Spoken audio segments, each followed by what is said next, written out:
அருண், உன்னை நம்பி வந்ததுக்கு நான் முழுசா பாத்திரம் வச்சுக்கிறேன். நீங்க தலை சீவனும் போடணும். இப்ப நாம எங்க கிளம்பிட்டோம்னா, இப்ப நாம எங்க போறோம்னா, எஸ், இப்ப நாம எந்த படத்துக்கு கிளம்பிட்டோம்னா நீங்களே பாருங்க. ஆக்சுவலி போக வேணாம் தான் இருந்தோம், எக்ஸசைஸ் பண்ணோம், நம்ம ரொட்டீன் மிஸ் ஆகிடுமே நினச்சேன். பட் ஆனால் அது ஒரு ட்விஸ்ட் இருக்குது. சரி ஓகே, இந்த அருண் பையன் வேறு ஏற்றி விட்ருக்கான். சரி ஓகே, போயிட்டு வந்து கூட நம்ம ரொட்டீனை ஃபாலோ பண்ணலாம் அப்படின்னு ஒரு முடிவு பண்ணியிருக்கேன். வாங்க, இப்போ நாம் எங்கே கிளம்பிட்டோம்னா, இப்போ நாம் எங்கே வந்திருக்கோம்னா, சொன்னால் நம்ப மாட்டீங்க, தியேட்டர் ஹவுஸ் சொல்லுங்க. எஸ், ட்ராகனுக்கு தான் வந்திருக்கோம். தலைவர் என்ன சொல்ல போகிறாருன்றத முன்னாடியே தெரிஞ்சிருந்தாலும் போக வேணாம்னு நினச்சாலும் சரி ஓகேன்னு வந்துட்டேன்.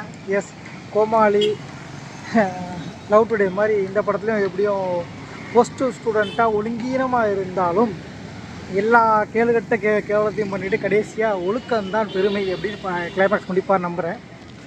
படம் பார்த்துட்டு ரிவ்யூ முழுசாக சொல்கிறேன்.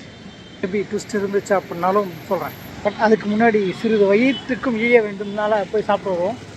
உள்ளே போய் பாப்கார்னு ஸ்நாக்ஸுன்னு தண்டமாக 100-150 செலவு பண்ணுறதுக்கு வெளியவே ஒரு 60-80 ரூபாய்க்கு சாப்பிட்டு போயிடலாம். சரி, ஒருவேளை ஏன் நெகட்டிவ் தாட்ஸோட படத்துக்கு போகிறீங்க அப்படின்னு நினச்சாலும் ட்ரெய்லர்லேயே அவன் அதை தாண்டா சொல்கிறான், ஒழுங்கினமாக இருந்தால் வாழ்க்கை ஜெயிக்க முடியாது, ஒழுக்கமாக இருந்தால் தான் ஜெயிக்க முடியும்னு. படம் போட இன்னும் ஒரே ஒரு நிமிஷம் தான் இருக்குது. கத்த ஆரம்பிச்சானுங்க.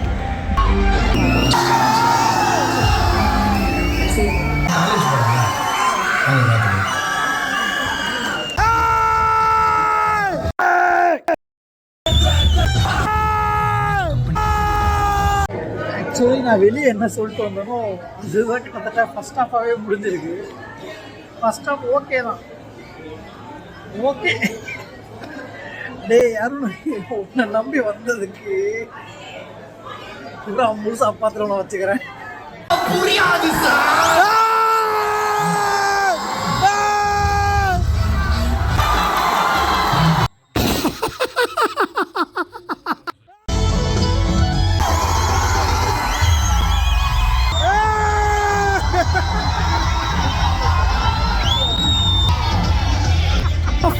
ஃபயருமா பயங்கர கூட்டமாக இருக்குல்ல. படம் எப்படி இருக்குது அப்படின்றத ஃபுல் ரிவ்யூவில் சொல்கிறேன். படம் போகலாமா வேணாமா ஃபுல் ரிவ்யூவோட வரேன். மனசு கேட்கலங்க. சிம்பிளாக ஷார்ட் அண்ட் ஸ்வீட்டாக சொல்லணும் அப்படின்னா, இது நீங்கள் 2K குட்டி குஞ்சான்களுக்கான படம் அப்படின்னு நினச்சிக்கிட்டு இருந்தீங்க அப்படின்னா அந்த எண்ணத்தை மாற்றிடும் இந்த படம். ஆமாம், இது பியூர் 90s கிட்ஸுக்கான படம். குறிப்பாக நம்மளோட டெய்லி ஹெல்த் சீரீஸ் எத்தனை பேர் பார்த்துக்கிட்டு இருக்கீங்க அப்படின்னு தெரில. அப்படி பார்த்துருந்தீங்க அப்படின்னா உங்களுக்கு கண்டிப்பாக இந்த படம் பிடிக்க வாய்ப்பு இருக்குது. ஏன்னா அந்த ஹெல்த் சீரீஸில் நான் பேசுகிற விஷயங்கள் தான் ட்ராகன் படத்தோட ஒரிஜினல் கதையே. ஸ்டே டியூன், ரிவ்யூவோட வரேன். எஸ், தயவு செஞ்சு பைக்கை பார்க்கிங்கில் நிப்பாட்டி இருக்கோம் அப்படின்னா, பைக்கோ காரோ எதுனாலுமே நீங்கள் தலை சீவணும் அப்படின்னா அப்படியே குடிஞ்சு சீவுங்க. இப்படிலாம் கருத்தவன் பைக்கோட கண்ணாடியை திருப்பி இப்போ இது விற்க மாட்டேங்குது. இவர்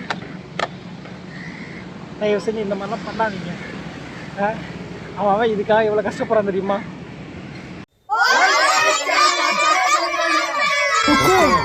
டைகர் கா ஹுக்கும்.